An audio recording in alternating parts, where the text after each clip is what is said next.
हरे भरे जंगलों से घिरे एक छोटे से शहर में एक स्कूल था जहां छात्र अक्सर कहानियां और किंवदंतियां साझा करने के लिए इकट्ठा होते थे। स्कूल का एक लंबा इतिहास था।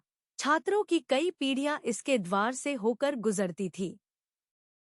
छात्रों के बीच करीबी दोस्तों का एक समूह था जो एक दूसरे के प्रति अपनी वफादारी और विश्वास के लिए जाने जाते थे।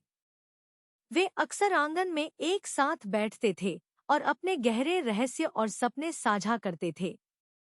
हालांकि दोस्तों में से एक, सारा नाम की एक शांत और आरक्षित लड़की, खुद को अलग-थलग महसूस करने लगी क्योंकि दूसरों ने उसे अपनी बातचीत से बाहर करना शुरू कर दिया। सारा ने यह सोचकर इसे टालने की कोशिश की कि यह सिर्फ उसकी कल्पना है, लेकिन जैसे-जैसे समय बीतता गया, उसे एहसास हुआ कि उसके दोस्त वास्तव में उसके विश्वास को धोखा दे रहे थे। वे उसकी पीठ पीछे उसका मजाक उड़ाते थे और उसके रहस्य दूसरों के साथ साझा करते थे। सारा को बहुत दर्द और दुख महसूस हुआ। उसे आश्चर्य हुआ कि उसके दोस्त ऐसा क्यों करेंगे।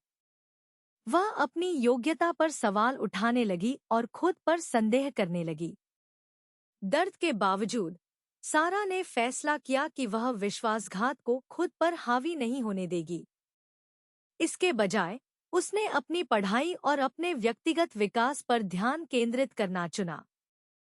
वह लाइब्रेरी में अधिक समय बिताने, किताबें पढ़ने और नई चीजें सीखने में बिताने लगी। जैसे-जैसे सारा अपनी पढ़ाई में गहराई से उतरती गई, उसे उद्देश्य और अर्थ की एक नई समझ का पता चला।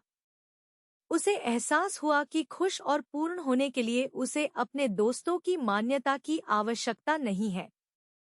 उसने यह देखना शुरू कर दिया कि सच्ची ताकत विपरीत परिस्थितियों से ऊपर उठने और उन लोगों को माफ करने में है जिन्होंने हमारे साथ अन्याय किया है। सारा के नए आत्मविश्वास और लचीलेपन ने स्कूल में अन्य लोगों को प्रेरित किया और जल्द ही उसने खुद को दोस्तों के एक नए समूह से घिरा हुआ पाया, जिन्होंने उसकी सराहना की कि वह कौन है। और जब वह अपने आखिरी दिन स्कूल के गेट से बाहर निकली, तो उसकी नज़र एक छिपे हुए दरवाजे पर पड़ी, जो एक गुप्त दुनिया की ओर जाता था जहां वह रानी थी।